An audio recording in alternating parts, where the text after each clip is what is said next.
درود دوستان عزیز و گرامی، با یه ویدیو دیگه در خدمتتون هستم. این بار با موضوع چین، اژدهای زرد آسیا. خب توی سالهای گذشته، طی چند سال گذشته، خیلی از کارشناسان، روزنامه‌نگاران و اقتصاددانان به مقایسه قدرت اقتصادی، نظامی، سیاسی، اجتماعی چین و آمریکا پرداختن و بسیاری به این نتیجه رسیدن که چین به زودی در عرصه‌های مختلف، به ویژه در عرصه اقتصادی، از آمریکا، ایالات متحده آمریکا پیشی میگیره. خب حالا برخی این مقایسه رو به ویژه روی GDP انجام میدن و تکیهگاهشون رشد تولید ناخالص داخلی هست و این شاخص رو مبنای تحلیل و مقایسه خودشون قرار میدن و پیش بینی میکنن و کردن که این کشور 1 میلیارد و چند صد میلیونی به زودی از آمریکا پیشی میگیره. حالا بعضیا میگن تا 2030، بعضیا میگن تا 2040 و عده‌ای هم هستن که میگن احتمالاً تا 2050 این اتفاق حتما رخ میده. اما شخصا من میخواستم نظر خودم رو راجع به این موضوع مطرح کنم و نظر خودم رو راجع به این مقایسه بگم.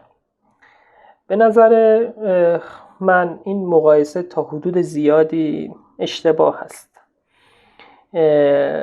چرا که اکثر افرادی که این مقایسه رو انجام میدن صرفاً بر یک بعد ماجرا تکیه دارن و اون هم اقتصاد هست.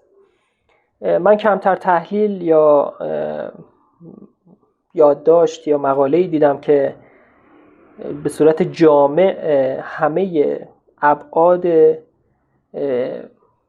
مربوط به چین و آمریکا رو با هم مقایسه کنه و به یه نتیجه دقیق برسه. من که ندیدم شخصا، ولی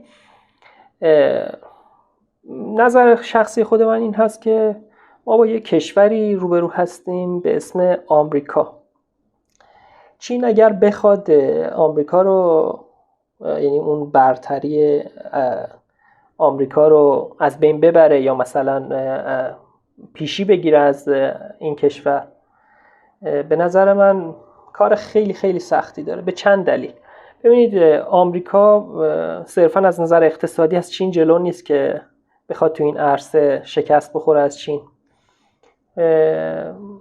بزرگترین ویژگی آمریکا به نظر من دموکراسیش هست. آمریکا یه دموکراسی بسیار بزرگ هست و با تمام انتقاداتی که بهش وارده و با تمام نقدهایی که میشه، با تمام اتفاقاتی که میفته، حالا نقایصی که وجود داره، هیچ کشوری دموکراسی کامل نیست.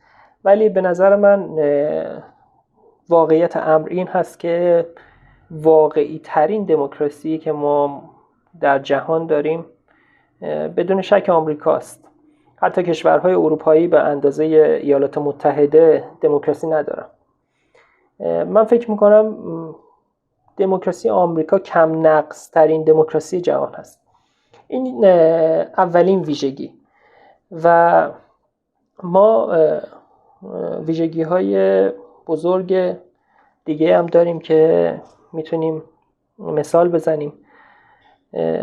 خب اولا اینکه دموکراسی آمریکا کجا و اوضاع داخلی چین کجا.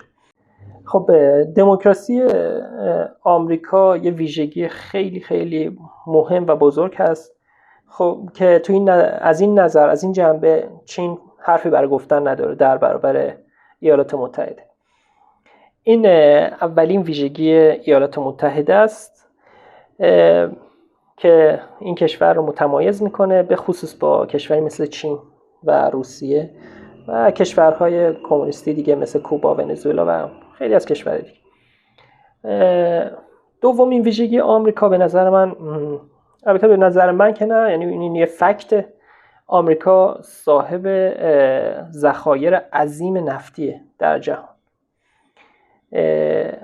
و ما میتونیم حتی الان اینجا خیلی دقیق و آنلاین رتبه آمریکا در ذخایر نفتی رو بررسی کنیم.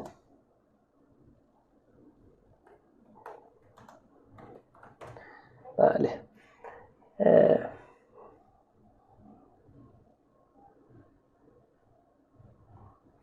خب انرژی همونطور که میدونید حرف اول رو در جهان امروز میزنه، به خصوص که صنایع کشورها رو به پیشرفت هست و برای تولید ناخالص، برای افزایش تولید ناخالص داخلی کشورها نیازمند منابع عظیم نفتی هستند. خب آمریکا از این نظر رتبه 13 رو در جهان داره با 20 میلیارد و 680 میلیون بشکه ذخیره نفتی. خب این ذخیره خیلی بزرگی هست، یعنی 1.46% نفت جهان رو داره. خب قطعا در جریان هستید که چین به لحاظ انرژی و واردات نفت یکی از کشورهای وابسته حساب میشه. الان در جریان هستید که حتما چین به ویژه از روسیه و ایران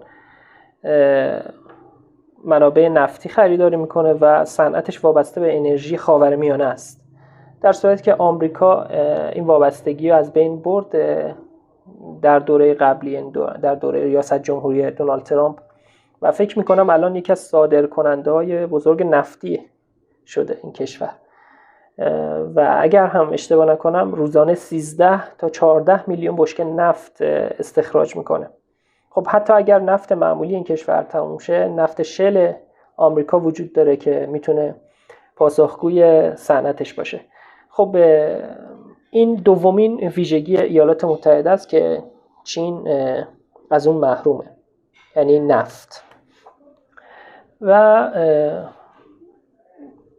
چین اگر بخواد به لحاظ افزایش تولید ناخالص داخلی از آمریکا پیشی بگیره، قطعا نیازمند منابع عظیم نفتی است که هر لحظه ممکنه خاورمیانه دستخوش تغییرات استراتژیک بشه و تغییرات ژئوپلیتیک بشه و امنیت انرژی چین به خطر بیفته. خب این ریسک بزرگی است که مقابل چین وجود داره. راجع به دموکراسی هم یه نکته باید اینجا اضافه کنم که فراموش کردم. اگر شما کتاب 2 جلدی دموکراسی در آمریکا رو از الکساندر دو توکویل خونده باشید، اونجا این فیلسوف فرانسوی از استثناگرایی آمریکایی صحبت میکنه. یعنی اونجا توضیح داده که آمریکا به لحاظ نهادهای مدنی، سیاسی، اقتصادی و فرهنگی به نحوی است که از کشورهای مختلف دیگه متمایزش میکنه و دموکراسی اونجا ریشه قدرتمندی داره و به همین دلیل تبدیل به یک کشور متفاوتی شده. خب این تو پرانتز راجع به دموکراسی. سومین ویژگی آمریکا که به نظر من چین به این زودی نمیتونه حرفی برای گفتن در اون داشته باشه، بازارهای مالی هست. بازارهای مالی آمریکا بسیار وسیع، گسترده و قدرتمندن و بسیاری از تراکنش‌های مالی زیر نظر این کشور هست. مؤسسات مالی قدرتمندی داره این کشور و وام‌های کلانی به کشورهای مختلف میده. به طور کلی عظمت بازارهای مالی آمریکا در مقایسه با چین واقعا قابل توجهه و میتونیم بگیم که آمریکا از این نظر واقعا برتری فاحشی داره نسبت به چین. و این رو هم باید اضافه کنم که دلار آمریکا، یعنی واحد پولی آمریکا، نفوذ بسیار گسترده‌ای داره در مقایسه با پول‌های ارزهای کشورهای دیگه. و اگر بخوام یه آمار بدم خدمتتون، این هست که ذخایر ارزی کشورها تا سال 2014 من آمار دارم 64% به دلار هست. یعنی اگر ما همه ذخایر ارزی کشورهای جهان رو جمع بزنیم و نتیجه گیری کنیم که کدوم ارزها نفوذ بیشتری دارن، اینطور هست که آمریکا، یعنی ذخایر ارزی اغلب کشورها به دلار هست تا حد 64%. یعنی 64% ذخایر ارزی جهان به دلار هستش. و اینم از بازارهای مالی و واحد پولی. موضوع دیگه ای که در رابطه با چین و آمریکا مطرح هست بحث رسانه و کارهای هنری و فرهنگی است که در دو کشور جریان داره. ببینید الان ما با کشوری مواجه هستیم که صنعت فیلمسازی اون حرف اول رو در جهان میزنه. هالیوود به نظر من و خیلی های دیگه بزرگترین صنعت فیلمسازی جهانه و به لحاظ نفوذ سینمایی واقعا شماره 1 در جهان. یعنی حتی سینماهای ایتالیا، فرانسه، لهستان و حالا کشورهای صاحب سبک در این عرصه حرفی برای گفتن ندارن در مقابل هالیوود. خب آمریکا از این نظر حرف زیادی برای گفتن داره که چین از اون باز محروم هست و به طور کلی اصلا صنعت سینمایی در اون کشور جریان نداره که بتونه اصلا رقابت کنه. خب در کنار این صنعت سینما و کارهای هنری دیگه که در جریان هست در آمریکا، بحث رسانه رو ما داریم. رسانه‌های آمریکا قدرتمندترین رسانه‌های جهان هستن. به طور مثال شما در نظر بگیرید نیویورک تایمز، روزنامه نیویورک تایمز، نیویورک پست، فاکس نیوز، CNN، CBS نیوز و CBC و خیلی از رسانه‌های بزرگ دیگه که رسانه‌های جریان اصلی هستن و میتونن، یعنی قادر به موج‌سازی خبری هستن، موج رسانه‌ای میتونن ایجاد کنن، در افکار عمومی جهان میتونن مداخله کنن، بحث اقناع، تلقین، تبلیغ و مسائل دیگر رو میتونن به خوبی روش کار کنن. خب اینها ویژگی‌های منحصر به فردی است که فقط آمریکا داره. خب ما الان اینجا نگاه میکنیم چین در صنعت رسانه هم حرفی برای گفتن نداره و رسانه‌ای که در تراز رسانه‌های آمریکا باشه، به طور مثال فاکس نیوز. ما یه فاکس نیوز چینی به طور مثال ما نداریم. مثلا ما یه روزنامه نیویورک تایمز چینی نداریم که بتونه رقابت کنه. بحث صنعت رسانه و سینما هم اینجا مطرح بود که بازم می‌بینیم چین حرفی برای گفتن نداره. خب حتی حالا ما اگر بخوایم شاخص اقتصادی رو هم بررسی کنیم، می‌بینیم که آمریکا اقتصادش الان نزدیک 22 یا 23 تریلیون دلار هست و سرانه تولید ناخالص داخلیش بسیار بیشتر از چین هست. الان اگر ما سرانه ناخالص داخلی آمریکا و چین رو بخوایم مقایسه کنیم، خیلی باز دقیق و آنلاین کاملا مشخصه که آمریکا بسیار جلوتره. سرانه تولید ناخالص داخلی اینگونه است که حجم یا ارزش تولید ناخالص داخلی یا GDP تقسیم بر جمعیت کشور میشه و عدد سالانش به دست میاد. اگر اینجا ما نگاه کنیم ببینید کل تولید ناخالص داخلی چین 14 تریلیون و 216 میلیارد دلار بوده و سرانه تولید ناخالص داخلیش 10,153 دلار به ازای هر نفر در سال هست. خب اگر ما بخوایم این رو با کشوری مثل آمریکا مقایسه کنیم، میبینیم که تولید ناخالص داخلی این کشور در سال 2022 25 تریلیون دلار بوده و سرانه تولید ناخالص داخلی این کشور 68,309 دلار، یعنی حدود 52,000 دلار به ازای هر نفر در سال تولید ناخالص داخلی این کشور بیشتره. خب با این ویژگی هایی که از آمریکا عرض کردم خدمتتون، چطور میتونه چین با شرایط کنونیش که الان اقتصادش هم بر اساس آمارها در حال افول هست، به ویژه از پاندمی کرونا ضربه خورده و مسائل دیگه‌ای که مطرح هست، رکود جهانی که الان وجود داره تا حدودی، خب چطور میتونه این کشور آمریکای مقتدر رو به عقب برونه یا ازش پیشی بگیره؟ حداقل آماری که وجود داره نشون میده که الان چنین چیزی ممکن نیست، حتی تا سال 2050.